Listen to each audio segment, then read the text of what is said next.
Dear colleagues, could I please you all ask you to have a seat, please?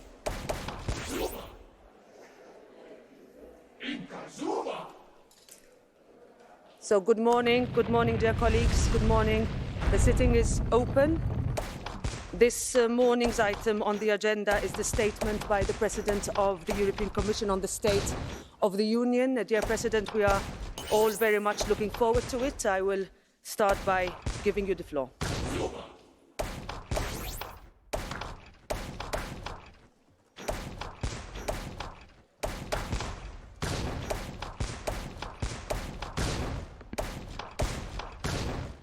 Mrs. President, honorable members. I think many are the people who feel their lives have been on pause while the world has been on fast forward, because the speed of the events and the enormity of the challenges are sometimes very difficult to grasp. And this has also been a time of soul searching. People are re-evaluating their own lives. We are having wider debates on shared vaccines and shared values. But as I look back on this past year, and if I look at the State of the Union today, I see a strong soul in everything what we do. It was Robert Schuman who said, Europe needs a soul, an ideal, and the political will to serve this ideal. And Europe has brought those words to life in the last 12 months. In the biggest global health crisis for a century, we chose to go it together so that every part of Europe had access to the life-saving vaccines. In the deepest global economic crisis for decades, we chose to go it together with Next Generation EU.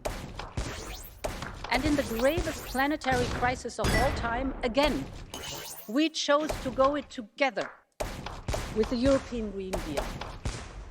We did it together as a Commission, and I thank from the bottom of my heart my outstanding College of Commissioners for the enormous support during that time. We did it together as a Parliament with 27 member states, as one Europe, and I think we can be proud of it.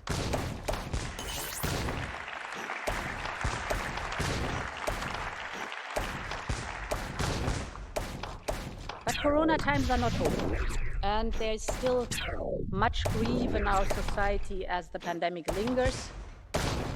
There are hearts we can never mend, life stories we can never finish, and time we can never give back to our young. We face new and enduring challenges in a world recovering and fracturing unevenly. So there is no question, the next year will be another test of character. But I believe it is when you are tested that your spirit, your soul truly shines through. And as I look across our union, I know that Europe will pass the test. And what gives me that confidence is the inspiration we can draw from Europe's young people. Because our youth put meaning into empathy and solidarity. They believe we have a responsibility towards the planet. And while they are anxious about the future, they are determined to make it better. Our union will be stronger if it is more like our next generation, reflective, determined, and caring, grounded in values and bold in action. And this spirit will be more important than ever over the next 12 months. This is the message in the letter of intent I sent this morning to President Sassoli and Prime Minister Janša to outline our priorities for the year ahead. Honourable members, a year is long at the time of pandemics. When I stood here in front of you 12 months ago, I did not know when or even if we could have a safe and effective vaccine against COVID-19. But today, Against all critics, Europe is among the world leaders. More than 70% of our adult population is fully vaccinated. We were the only ones to share half of our vaccine production with the rest of the world. We delivered more than 700 million doses of vaccines to the Europeans. We delivered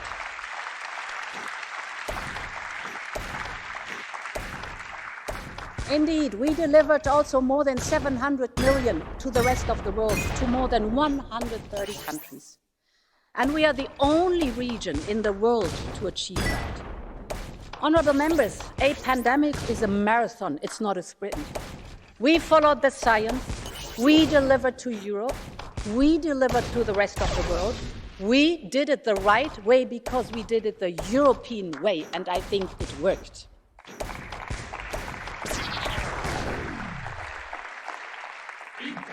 But while we have every reason to be confident, we have no reason to be complacent.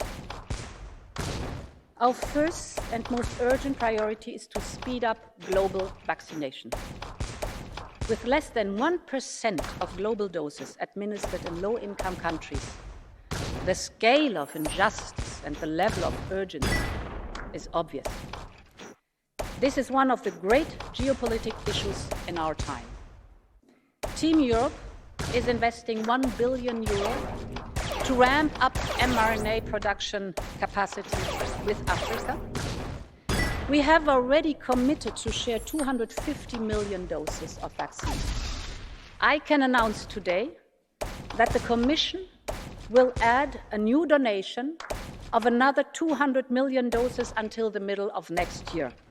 This is an investment in solidarity, and it is an investment also in global health. The second priority is to continue our efforts here in Europe. We see worrisome divergences between member states what vaccination rates are concerned. So we need to keep up the momentum. And Europe is ready. We have 1.8 billion additional doses secured. This is enough for us and our neighborhood when booster shots are needed. So let's do everything possible that this does not turn into a pandemic of the unvaccinated. And my third point, the final priority, is to strengthen our pandemic preparedness. Last year, I said it was time to build a European health union. Today, we are delivering. With our proposal, we get the HERA authority up and running. This will be a huge asset to deal with future health threats earlier and better. We have the innovation and scientific capacity. We have the private sector knowledge. We have competent national authorities. And now we have to bring all that together, including massive funding. So I am proposing a new health preparedness and resilience mission for the whole of the European Union. And it should be backed up by Team Europe investment of 50 billion by 2027 to make sure that no virus will ever turn a local epidemic again in a global pandemic. There is no better return on investment than that. Honourable members, the work on the European Health Union is a big step forward. And I want to thank this House for your support. We have shown that when we act together, we can act fast. Take the EU digital certificate. Today, more than 400 million certificates have been generated across Europe. 42 countries in 4 different continents are plugged in.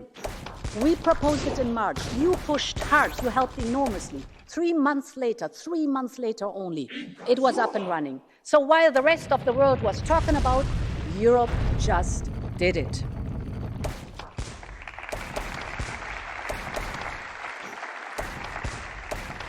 And we did a lot of things right. We moved fast to create SURE. This supported over 31 million workers and 2.5 million companies across Europe. We learned the lessons from the past when we were too divided and too delayed. And the difference is stark. Last time, it took us 8 years for the Eurozone GDP to get back to pre-crisis level.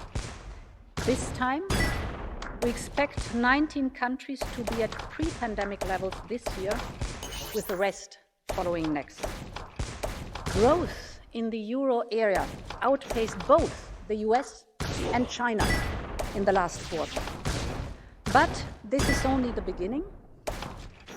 And the lessons from the financial crisis could serve as a cautionary tale. At that time, Europe declared victory too soon, and we paid the price for that. And we will not repeat that mistake. The good news is that with Next Generation EU, we will both invest in short-term recovery and in the long-term prosperity. We will address structural issues in our economy, from labor market reforms in Spain to pension reforms in Slovenia or to tax reforms in Austria, for example. In an unprecedented manner, we will invest in 5G and fiber. But equally important is the investment in digital skills. This is such an important topic.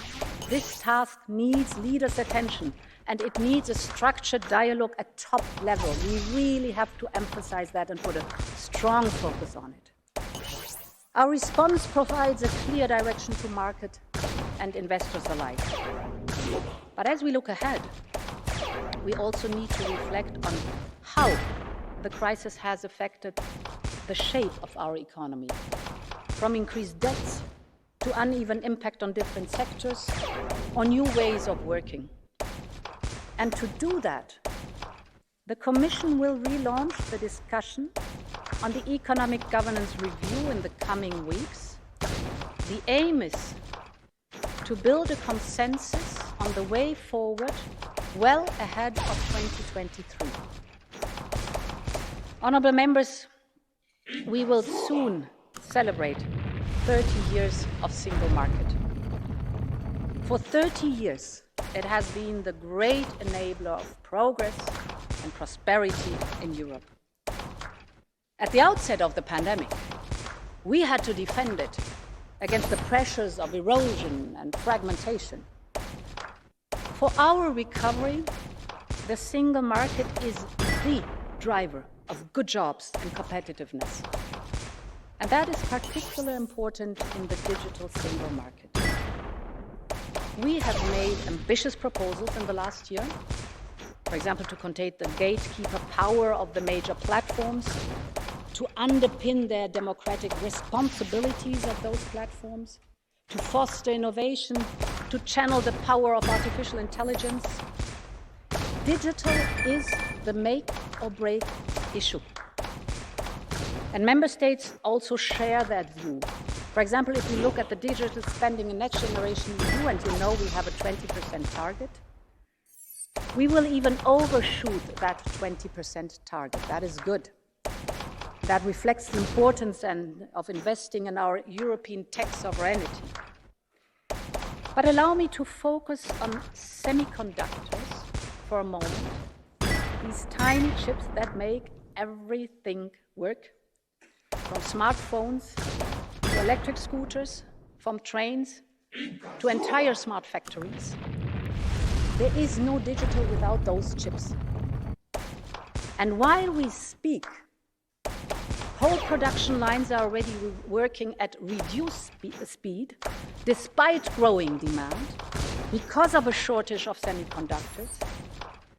And while global demand has exploded, Europe's share across the entire value chain, from the design or manufacturing capacities, has shrunk. We depend right now on state-of-the-art chips manufactured by Asia. So this is not just a matter of our competitiveness.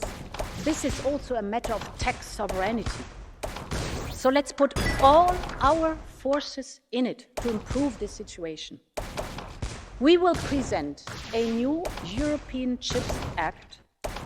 We need to link together our world-class research, design and testing capacities We need to coordinate the European level and the national investment along the value chain. And the aim is to jointly create a state-of-the-art European chip ecosystem, including production, that ensures our security of supply and will develop new markets for groundbreaking European tech. And yes, I know this is a daunting task, without any question. It's a big, big goal that I put out there. And I know there are some now that claim it cannot be done. But they have said the same 20 years ago about Galileo. And now look where we are. We got our act together. Today, Europe's satellite provides the navigation system for more than 2 billion smartphones worldwide. So we did it once. We are world leaders in Galileo now. Let's be bold again, and let's focus all our forces on the semiconductors, and let's go and be a world leader again. This should be our aim.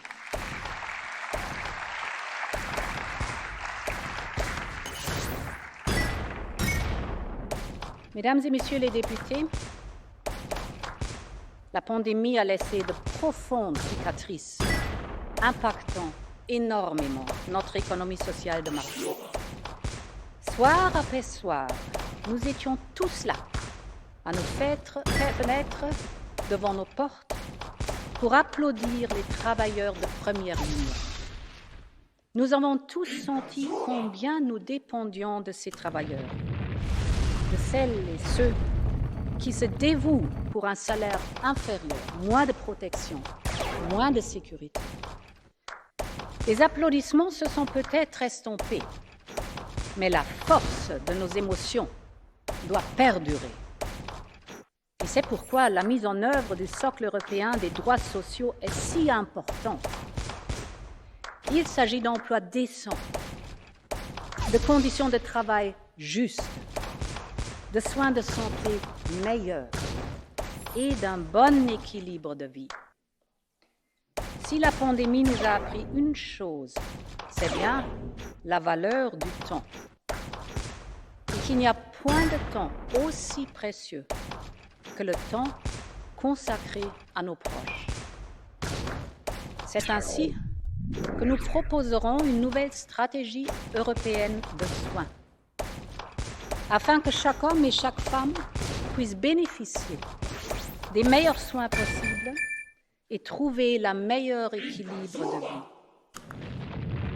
Mais, mesdames et messieurs, l'équité sociale n'est pas seulement une question de temps. Elle est également une question d'équité fiscale. Dans notre économie sociale de marché, il est bon que les entreprises réalisent des profits. Mais si elles réalisent des profits, c'est bien grâce à la qualité de nos infrastructures, de notre sécurité sociale, de nos systèmes éducatifs. Alors, c'est la moindre des choses qu'elles payent leur juste contribution.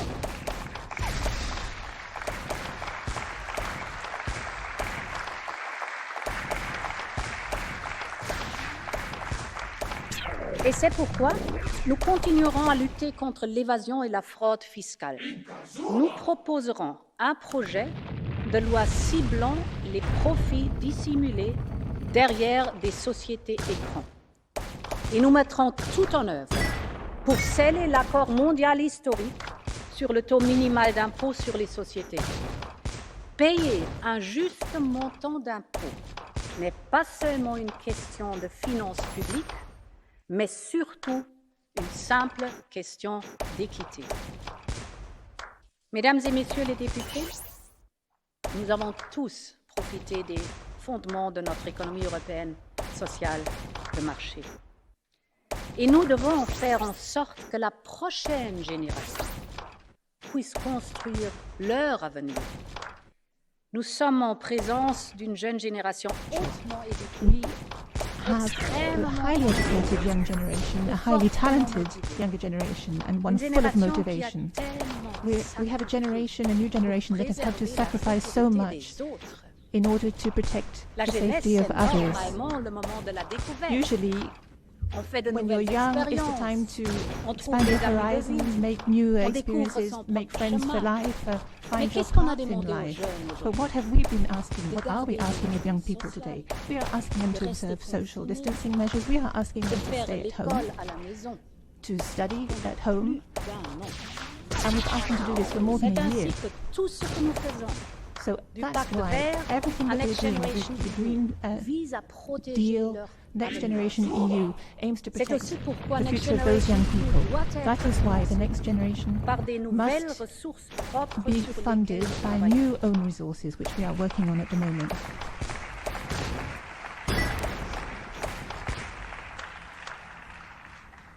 But we also have to ensure that we don't create new rifts, because Europe needs all its young people. We have to encourage those who are falling through the gaps in the net, those people who do not have a job, those people who are neither in education or training. For those young people, we want to offer a new program, ALMA. ALMA will offer young people the possibility to get some temporary work experience in another member state, because they too have the right to have an experience like Erasmus, to gain skills and experience, to create links and to forge a new European identity. But if we want to redesign our union in their image, young people also should be able to shape the future of Europe. Europe should have a soul and a vision that speaks to those young people, as Jacques Delors called for. And he said, how can we build Europe if young people do not see it as a collective project, as a project that reflects their future?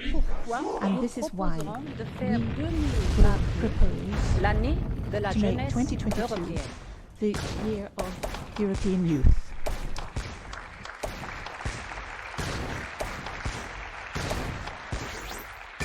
Faisons une année consacrée à valoriser a year devoted to putting the spotlight on these young people who have given up so much to others. And young people should be leading the debate in the conference on the future of Europe, because it's their future and it should be their conference. And as we have said at the beginning of our mandate, the Commission is ready to follow through on points decided by the conference. Honourable members, this is a generation with a conscience. They're pushing us to go further and faster to tackle the climate crisis. And the events of the summer only served to explain why. We saw floods in Belgium and Germany, and wildfires burning from Greece to the hills in France. And if we don't believe our own eyes, we only have to follow the science. The United Nations recently published an IPCC report, the Intergovernmental Panel on Climate Change. It is the authority on the science of climate change. The report leaves no doubt. Climate change is only man-made. But since it is man-made, we can do something about it. As I heard it say, it's warming, it's us, we're sure, it's bad, but we can fix it. And change is already happening. More electric vehicles than diesel cars were registered in Germany in the first half of this year. Poland is now the EU's largest exporter of batteries and electric buses. Or take the new European Bauhaus that led to an explosion of creativity of architects, designers, engineers across our union. And if the European Green Deal has a soul, then it is the new European Bauhaus. So clearly something is on the move. And this is what the European Green Deal is all about. In my speech last year, I announced our target of at least 55% emission reduction by 2030. Since then, we have together turned our climate goals into legal obligations. And we are the first major economy to present comprehensive legislation in order to get it done. You've seen the complexity of the detail, but the goal is simple. We will put a price on pollution. We will clean the energy we use. We will have smarter cars and cleaner airplanes, and we will make sure that higher climate ambition comes with more social ambition, because this must be a fair green transition. And this is why we proposed the new Social Climate Fund to tackle the energy poverty that already 34 million Europeans suffer from. So I count on both Parliament and Member States to keep the package and to keep the ambition together. When it comes to climate change and the nature crisis, Europe can do a lot, and it will support others.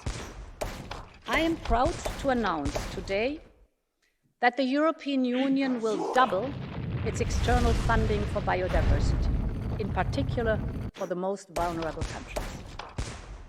But Europe cannot do it alone. The COP26 in Glasgow will be a moment of truth for the global community. Major economies, from the US to Japan, have set ambitions for climate neutrality in 2050 or shortly after. That's good. But they need now to be backed up by concrete plans in time for Glasgow, because current commitments for 2030 will not keep global warming at 1.5 Celsius within reach. Every country has a responsibility. The goals that President Xi has set out for China are encouraging, but we call for that same leadership on setting out how China will get there. The world would be relieved if they showed they could peak emissions by mid-decade and move away from coal at home and abroad. But while every country has a responsibility, major economies like us do have a special duty to the least developed and the most vulnerable countries. The so-called climate finance is essential for them, both for mitigation and adaptation. In Mexico and in Paris, the major economies committed to provide $100 billion a year until 2025 to the least developed and most vulnerable countries. We deliver on our commitments. Team Europe contributes $25 billion a year, but others still leave a gaping hole towards reaching the global target. So closing that gap will increase the chance of success in Glasgow. My message today is that Europe is ready to do more. We will now propose an additional €4 billion for climate finance until 2027. But we expect the United States and our partners to step up too. This is vital because closing the climate finance gap together, the US and the European Union, would be such a strong signal for global climate leadership, and it is time to deliver now. We have no time to wait anymore.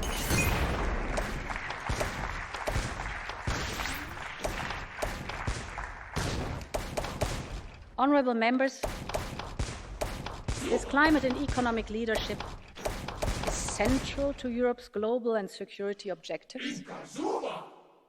It also reflects a wider shift in world affairs at a time of transition towards a new international order.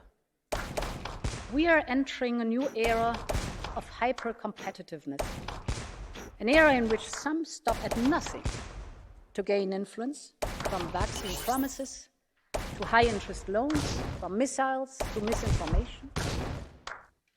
An era of regional rivalries and major powers refocusing their attention towards each other. Recent events in Afghanistan are not the cause of this change, but they are a symptom of it. And first and foremost, I want to be clear. We stand by the Afghan people.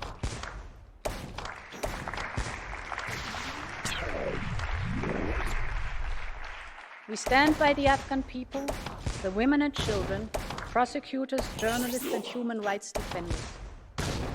I think in particular of women judges who are now in hiding from the men they jailed. They have been put at risk for their contribution to justice and the rule of law.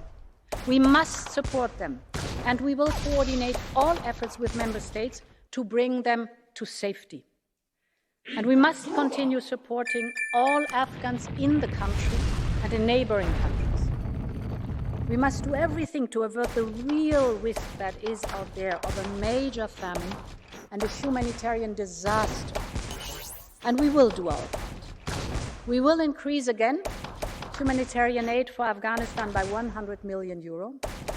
This will be part of a new, wider Afghan support package that we will present in the next weeks to combine all our efforts. Honourable members, witnessing events unfold in Afghanistan was profoundly painful for the families and friends of fallen servicemen and servicewomen. We bow to the sacrifice of those soldiers, diplomats, and aid workers who laid down their lives for our common cause. To make sure that their service will never be in vain, we have to reflect on how this mission could end so abruptly. They are deeply troubling questions that allies will have to tackle within NATO. But there is simply no security and defense issue where less cooperation is the answer. So we need to invest in our joint partnership and draw on each side's unique strength. And this is why we are working with Secretary General Jens Stoltenberg on a new EU-NATO joint declaration to be presented before the end of the year.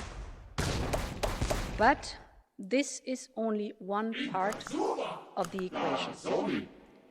Europe can and clearly should be able and willing to do more on its own. But if we are to do more, we first need to explain why. I see three broad categories.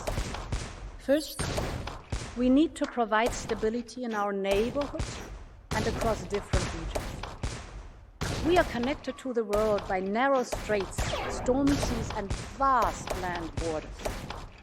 And because of that geography, Europe knows better than anyone else that if you don't deal in time with the crisis abroad, this crisis will come to you. Secondly, the nature of the threats we face is evolving rapidly, from hybrid to cyber attacks to the growing arms race in space. We see that disruptive technology has been the great equalizer in the way power can be used today by rogue states and non-state groups. You no longer need an army or missile to cause mass damage. You can paralyze industrial plants, city administrations, and hospitals. All you need is your laptop. You can disrupt entire elections with a smartphone and an internet connection. And the third reason is that our European Union is a unique security provider. There will be missions where NATO or the United Nations will not be present, but where Europe should be. On the ground, our soldiers work side by side with police officers, lawyers and doctors, with humanitarian workers and human rights defenders, with teachers and engineers. We can combine military and civilian alongside with diplomatic and development. And we have a long history in building and protecting peace. The good news is that over the past years we have started to develop kind of a European defense ecosystem. But what we need now is the European Defense Union. In the last weeks, there have been many discussions on expeditionary forces, what type and how many we need, battle groups and EU entry forces. This is no doubt part of the debate, and I think it will be part of the solution. But the more fundamental issue is why this has not worked in the past. You can have the most advanced forces in the world, but if you're never prepared to use them, of what use are they?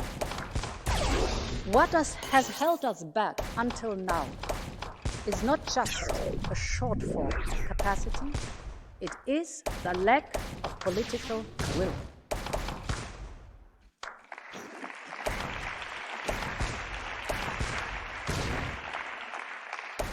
And if we develop this political will, there's a lot that we can do at EU level.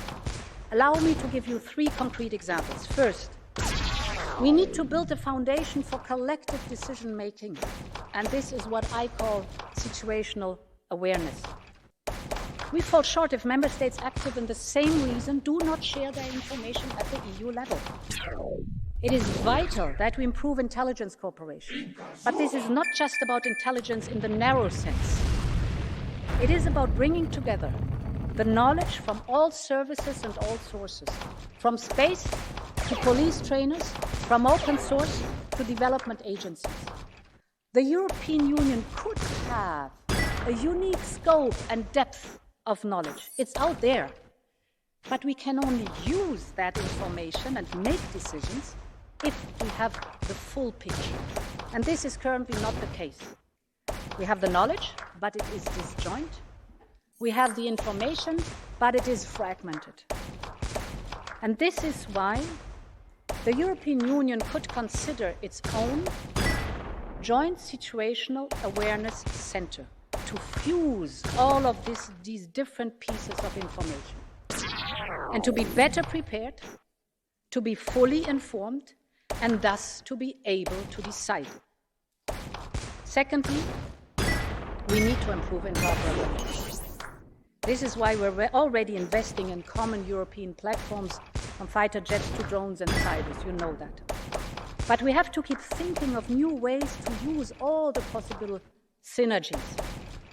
One example could be to consider waiving value-added tax, the VAT, when buying defense equipment developed and produced in Europe. This would not only increase our interoperability, but it would also decrease our dependencies of today. And the third point is, we cannot talk about defense without talking about cyber. If everything is connected, everything can be hacked. And given that resources are scarce, we have to bundle our forces.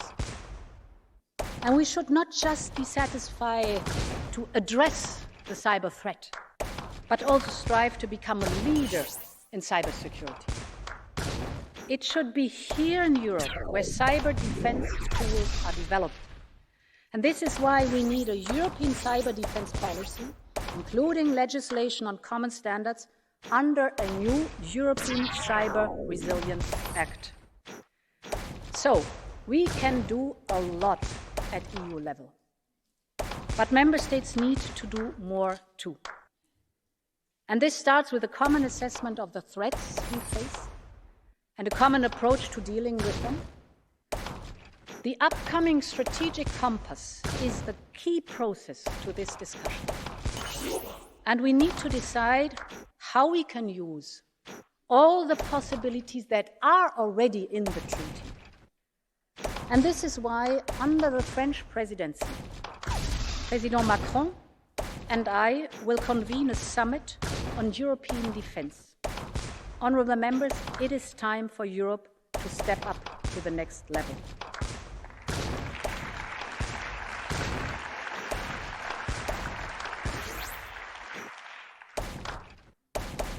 In a more contested world, protecting our interests is not only about defending ourselves.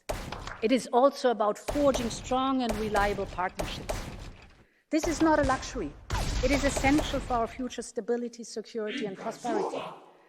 And this work starts by deepening our partnership with our closest allies.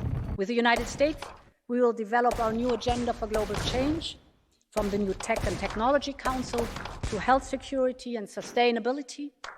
The European Union and the United States will always be stronger together. And of course, the same goes for our neighbors in the Western Balkans.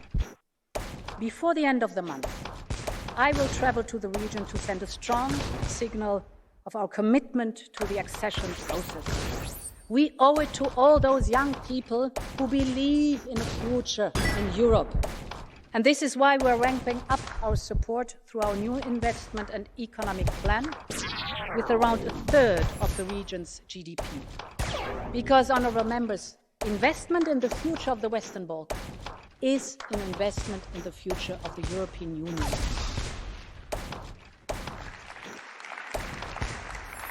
And we will also continue investing in our partnership in our neighbourhood, from stepping up on engagement in the Eastern Partnership to implementing the new agenda of the Mediterranean and continuing to work on the different aspects of our relationship to Turkey.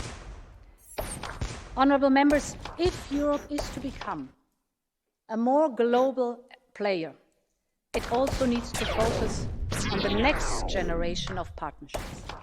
In this spirit, today's new EU Indo-Pacific strategy is a milestone.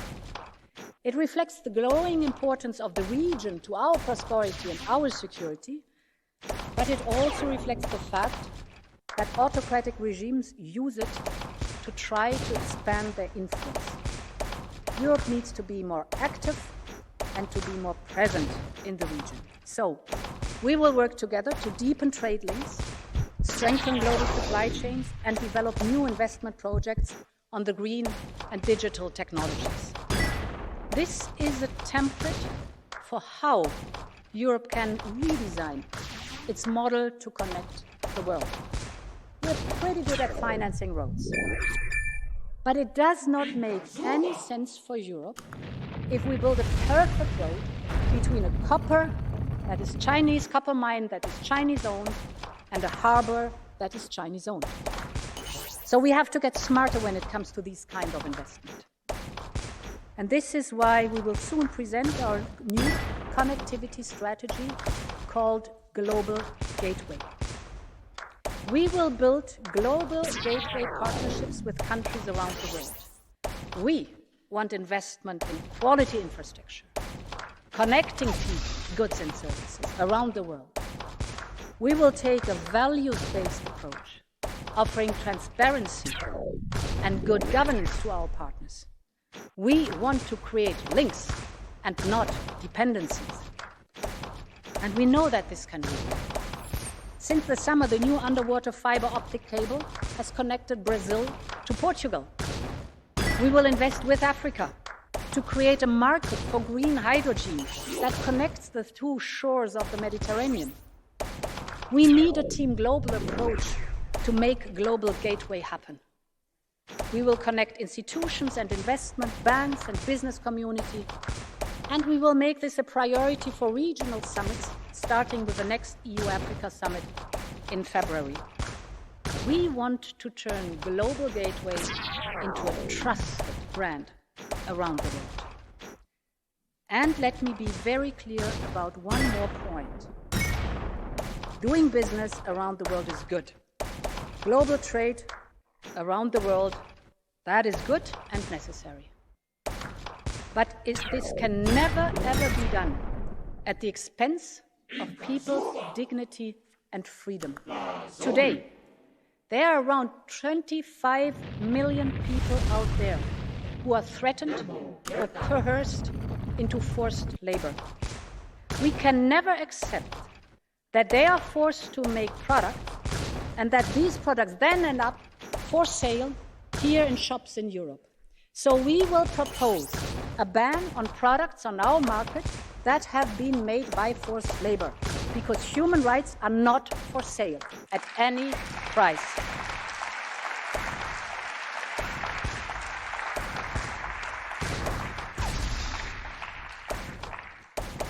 And, honourable members, human beings are not bargaining chips.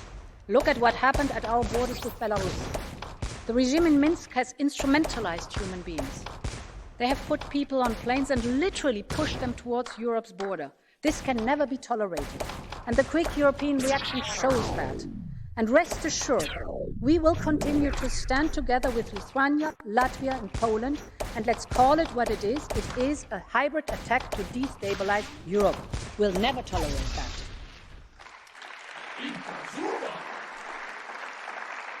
These are not isolated events. We saw similar incidents at other borders, and we can expect to see it again. And this is why, as part of our work on Schengen, we will set out new ways to respond to such aggression and ensure unity in protecting our external borders. But as long as we do not find common ground on how to manage migration, our opponents will continue to target this. Meanwhile, human traffickers continue to exploit people through deadly routes across the Mediterranean. And these events show us that every country has a stake in building a European migration system. The new Pact on Migration and Asylum gives us everything we need to manage the different types of situations we face. All the elements are there. This is a balanced and humane system that works for all member states in all circumstances. We know that we can find common ground. But in the years since the Commission presented the pact, progress has been painfully slow. And I think this is the moment now for European migration management policy. So I urge this House and the Member States to speed up the process. This ultimately comes down to a question of trust.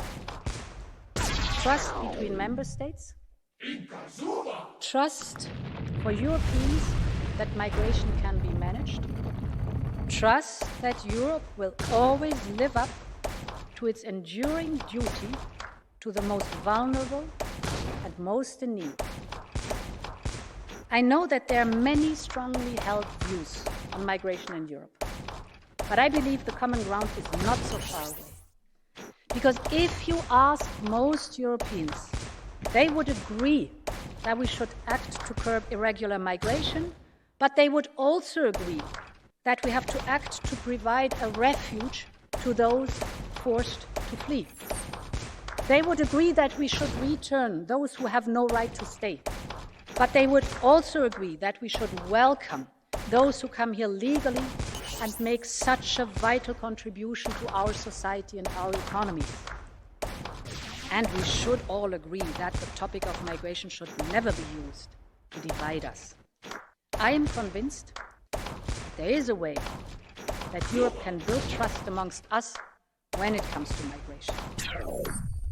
Meine Damen und Herren Abgeordnete, Honourable members, Gesellschaften, die auf Demokratie, societies that are based on democracy and common values stabilen Fundament, are based on solid trauen den Menschen foundations. etwas zu.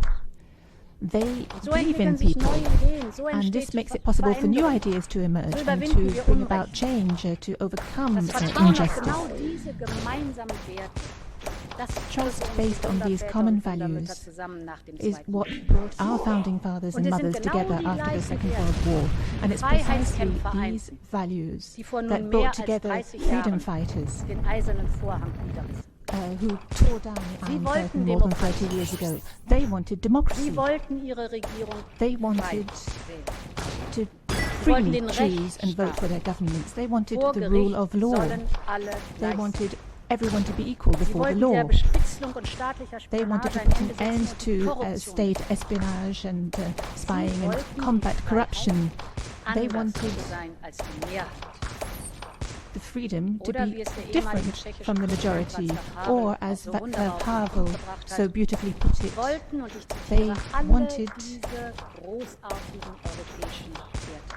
all of these wonderful, Das sind diese fantastic Werte, die dem European kulturellen, values. religiösen und humanistischen Erbe Europas This is all entstammen. Sie part sind of Teil the unserer Seele. Teil humanitarian dessen, was uns ausmacht. and religious heritage of Diese Europe. Werte It's sind part of nun what we in are.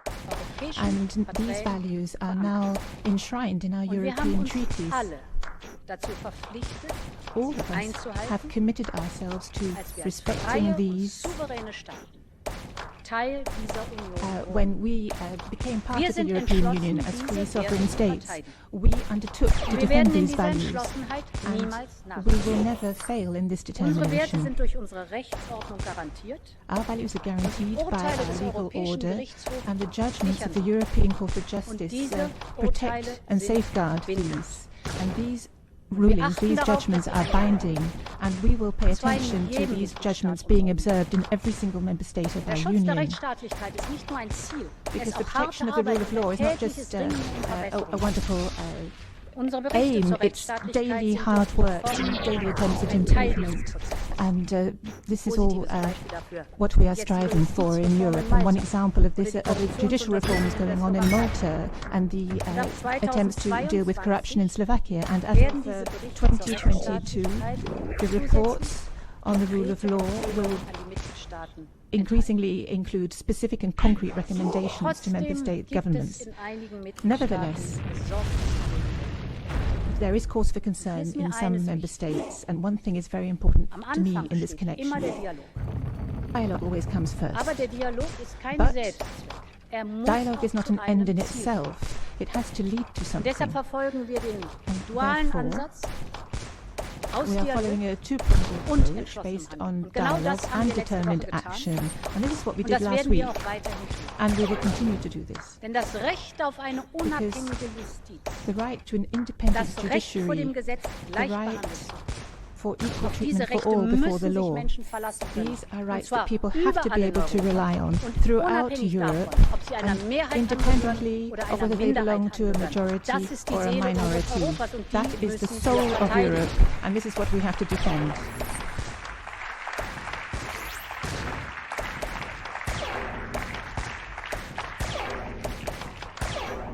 Und meine Damen und Herren Abgeordnete der And Europäischen ladies and gentlemen, Haushalt honourable members, the ist European die in budget Zahlen gegossene Zukunft.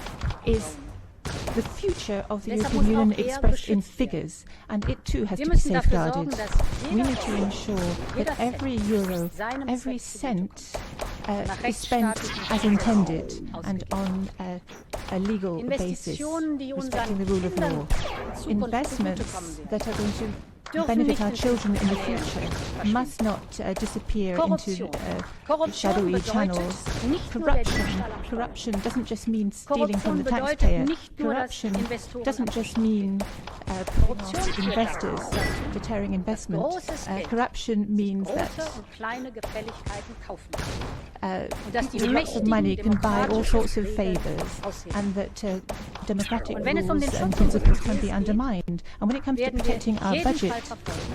we will allem, was follow in up unserer Macht every steht, case with everything in our damit. power, and we're going to Meine get Damen going on und Herren this Abgeordnete, without further ado. wenn wir unsere Ladies Werte and gentlemen, if we wish to defend our verteidigen values, wir auch die Freiheit. well, when we defend our values, we are defending our Freiheit zu freedom. sein, wer man ist. The freedom to be who you are. Freiheit zu The sagen, freedom was einem to durch say what is in your head, what you are thinking about.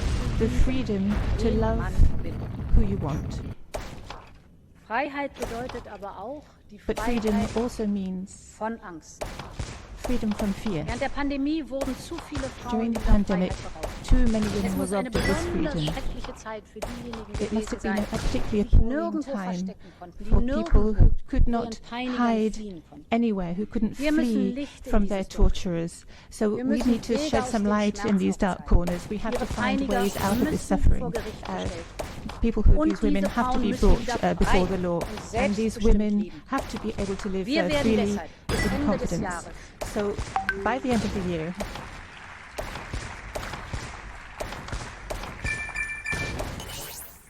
Wir werden bis Ende des Jahres ein by the end Gesetz of the year, zur we will Bekämpfung come von forward Gewalt with an gegen act Frauen to auf den fight Weg. violence against women. Es geht um wirksame Strafverfolgung, We're talking about Prävention, effective online. criminal Es geht um die Würde jeder criminal Einzelnen. law Und rules and es geht um Gerechtigkeit. law enforcement. Auch It's das about everybody's ist die dignity Seele and the right to Europas und justice, dafür which is werden wir part of Europe's soul that we will Meine fight Damen und Herren for. Abgeordnete, Honourable members, lassen Sie uns zum Schluss auf eine Freiheit finally, blicken, let us look at one die allen particular anderen Freiheiten freedom eine Stimme gibt.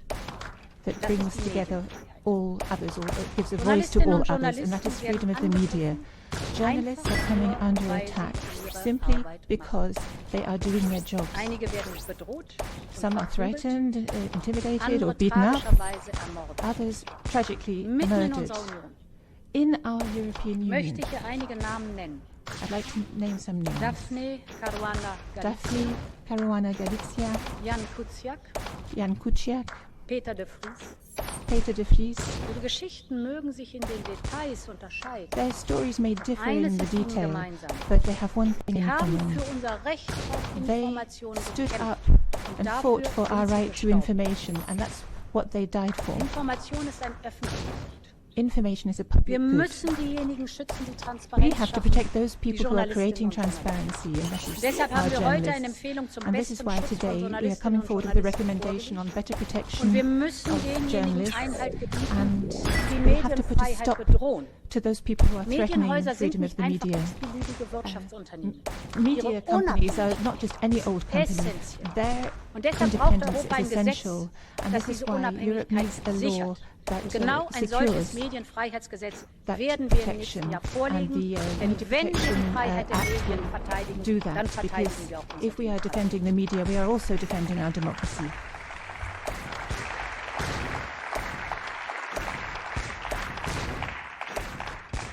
Honourable members, strengthening Schumann's European idea that I invoked earlier is a continuous work. And we should not hide away from our inconsistencies and imperfections. But imperfect as we might be, our union is both beautifully unique and uniquely beautiful. It is a union where we strengthen our individual liberty through the strength of our community. A union shaped as much by our shared history and values as by our different cultures and perspectives. It is a union with a soul. Trying to find the right words to capture the essence of this feeling is not easy. But it is easier when you borrow them from someone who inspires you. And this is why I have invited a guest of honor to be with us today. Many of you might know her, a gold medalist from Italy who captured my heart this summer. But what you might not know is that only in April she was told her life was in peril. She went through surgery. She fought back. She recovered. And only 119 days after she left the hospital, she won Paralympic gold. Honorable members, please join me in welcoming Bebe Vio. Stand up.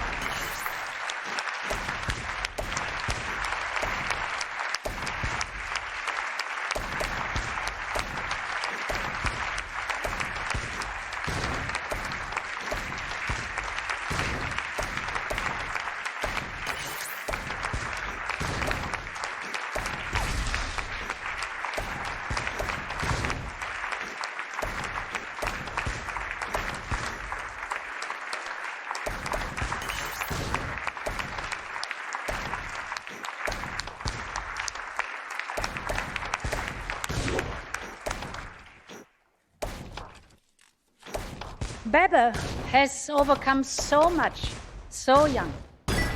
Her story is one of rising against all odds, of succeeding thanks to talent, tenacity, and unrelenting positivity. She is the image of her generation, a leader and advocate for the causes she believes in. And she has managed to achieve all of that by living up to her belief that if it seems impossible, then it can be done. Se sembra impossibile, allora si può fare.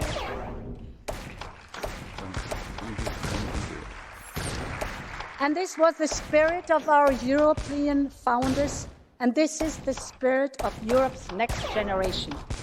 So let's be inspired by Bebe and by all the young people who change our perception of the possible, who show us that you can be what you want to be and that you can achieve whatever you believe in. Honorable members, that is the soul of Europe. That is the future of Europe. Let's make it stronger. Viva l'Europa!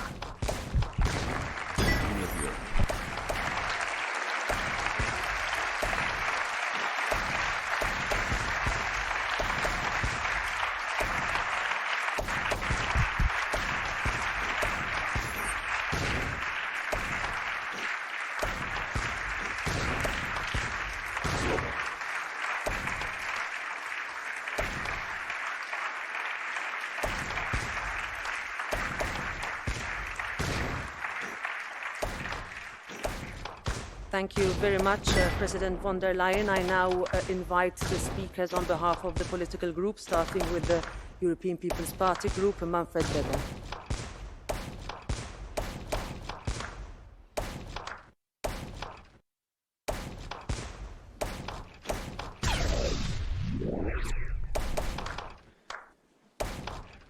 Vice President Metsola, President von der Leyen, Minister Loga, dear colleagues, dear ladies and gentlemen, debating the State of the Union means today to first focus on what the pandemic has brought. Not everything went well and smoothly, but all in all, Europe has managed the crisis well. No other continent has developed a vaccine in a better quality.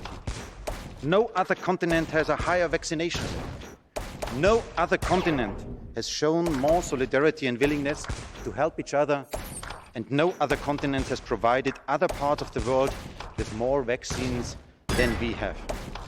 All Europe is proud of our everyday heroes, the doctors and nurses, the researchers and many others, and we thank them for their contribution. The crisis, dear friends, began in China. In Europe, we found the solutions. We can be proud about what Europeans achieved in the past. Dear colleagues, when we look now what is in front of us, then there are two main issues. We are emerging stronger from the crisis, but this crisis has caused and left deep social and economic wounds. Many people fear for their existence, for their jobs. Only if we create jobs, then we can secure our prosperity and we can care about the weakest in our society, and we will defend the European way of life.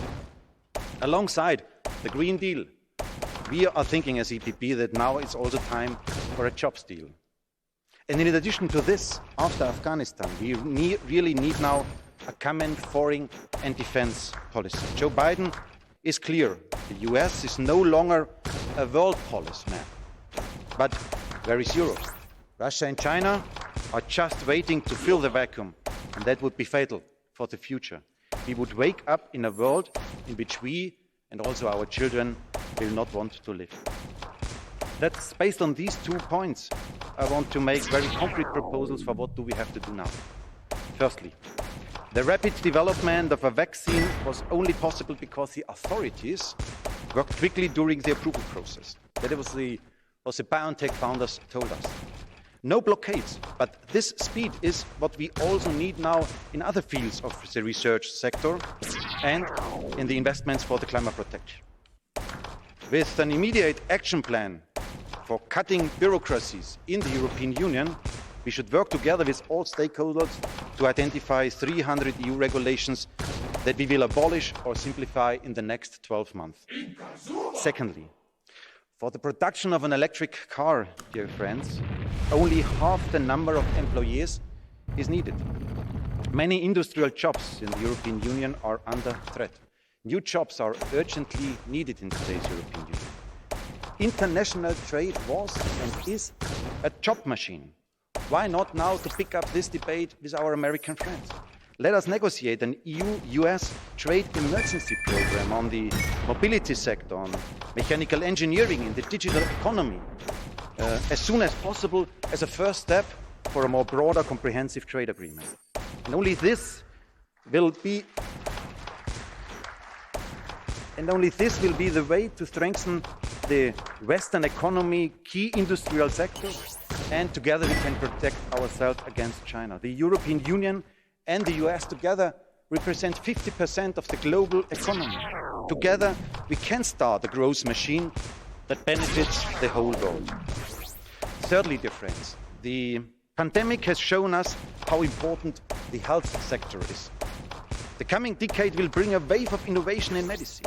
We can beat cancer. I want Europe to create 10 million new jobs in the next 4 years with an immediate innovation offensive in this field. At the beginning of the digitalization 20 years ago, we as Europeans overslept the innovation on internet, and jobs were created in the US and in China. Today, neither the Chinese nor the Americans are ahead with the COVID vaccines, but we are. So let us use our know-how right now. Fourthly, defense. We and I fully welcome the initiatives from Ursula von der Leyen today, and also the decision of the Defense Council in Ljubljana. But what are we waiting for, dear friends? The Lisbon Treaty gives us all options if we want to create a reaction force. So let's do it, and let's do it now. And fifthly, dear friends, global responsibility. Every day, 15,000 children die of hunger worldwide. Every day. The everyday horror. And we hardly speak about it. The weakest suffer most from the COVID crisis. That is why we must reallocate and free up funds, friends, like we do it in Afghanistan now, to invest. We need to stop the silent and daily mass death on this world.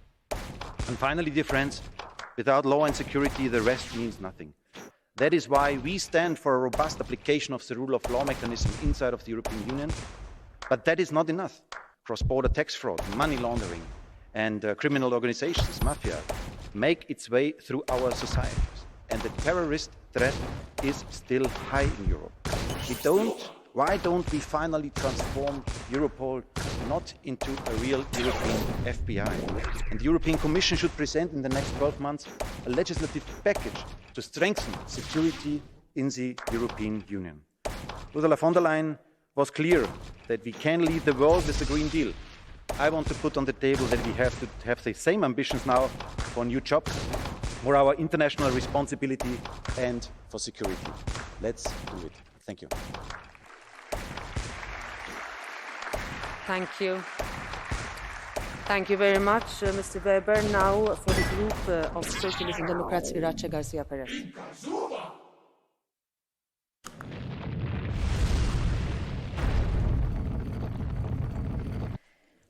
Presidenta von der Leyen, señorías, hace un año manteníamos este debate en unas circunstancias excepcionales. Nos planteábamos importantes retos: frenar la expansión de la pandemia, garantizar la vacunación en Europa, unas inversiones históricas para mitigar los efectos económicos de la crisis, acompañados de medidas sociales que no dejaran a nadie atrás, y al mismo tiempo fortalecer nuestras democracias ante ataques que debilitan el Estado de Derecho. Echando la vista atrás, podemos hacer un balance positivo. El 70% de la población europea está vacunada. El certificado digital ha permitido recuperar una de las libertades fundamentales de nuestra Unión, la libertad de movimiento. Hemos aprobado el Next Generation EU y el dinero está comenzando a llegar a las personas, a las familias y a las empresas. Desde la familia socialdemócrata no hemos dejado de insistir en que estas inversiones deben hacerse pensando en el futuro. Debe ser el inicio de una transición hacia un modelo económico y social más sostenible, un verdadero pacto por la sostenibilidad. La ley del clima es un hito importante para conseguir la neutralidad climática antes del 2050 y este Parlamento consiguió elevar la reducción de gases de efecto invernadero por encima del 55% antes del 2030. Pero no podemos caer en la complacencia. Hemos hecho mucho, sí, pero estamos solo a medio camino. Es preciso reforzar uno de los aspectos más importantes países de la Unión Europea, también la Unión de la Salud. Presidenta von der Leyen, cuando presentó a esta Cámara las orientaciones políticas de su mandato, prometió hacer una transición hacia una economía social de mercado verde. Pero déjeme que le diga que estos tres elementos no están, ni mucho menos, equilibrados todavía. Sin duda, es en el área de la sostenibilidad medioambiental donde más ha avanzado la agenda de la Comisión Europea, con toda una batería de leyes, con el paquete del Fit for 55, un trabajo de equipo liderado por el vicepresidente Timmermans y una muestra de que la colegialidad funciona cuando se suman todas las ideas y las energías de todo el colegio. Entre ellos, los socialistas echamos de menos una ley para proteger la biodiversidad. Los incendios e inundaciones de este verano son un claro ejemplo de la necesidad que usted ha hecho referencia a ello. Pero lo que más me preocupa es que se produzca un desequilibrio entre los tres pilares de este nuevo modelo económico y social que queremos construir. Un modelo resiliente que garantice el bienestar de las personas. Para evitar una fractura social, a medida que avanzamos en las políticas medioambientales, es imprescindible reforzar el Fondo Climático Social. Y cuando digo reforzar el Fondo Climático Social, digo dotarlo de más medios económicos y de unos criterios claros en su distribución. En su informe de prospectiva de hace un año, la Comisión decía que una Europa resiliente saldrá antes y saldrá más fuerte ante cualquier crisis para implementar los objetivos de desarrollo sostenible. Porque no olvidemos que este es el objetivo último de cualquier política, de cualquier estrategia, el bienestar de las personas. A eso es a lo que debemos dedicar nuestro tiempo y nuestro esfuerzo. Y creo que aún no hemos hecho lo suficiente, porque la pandemia ha exacerbado las dificultades y las desigualdades de un modelo económico injusto. Los grupos más vulnerables son quienes más han sufrido y quienes sigan sufriendo: ancianos, niños, personal sanitario y de los cuidados, las personas con menos recursos y menos formación, los inmigrantes, que además, no olvidemos, corren el riesgo de ser chivos expiatorios de mensajes populistas y xenófobos. Se necesitan más reformas para reducir el nivel de incertidumbre. Pero esta economía centrada en las personas requiere también reformas en la gobernanza, con indicadores que tengan en cuenta el desarrollo humano, y requiere un verdadero pilar social. La cumbre de Oporto fue un primer paso, pero necesitamos objetivos claros para continuar en su implementación. Le reitero, además, una cuestión fundamental: la dimensión de género. Ha hecho muchos anuncios, señora von der Leyen, esta mañana.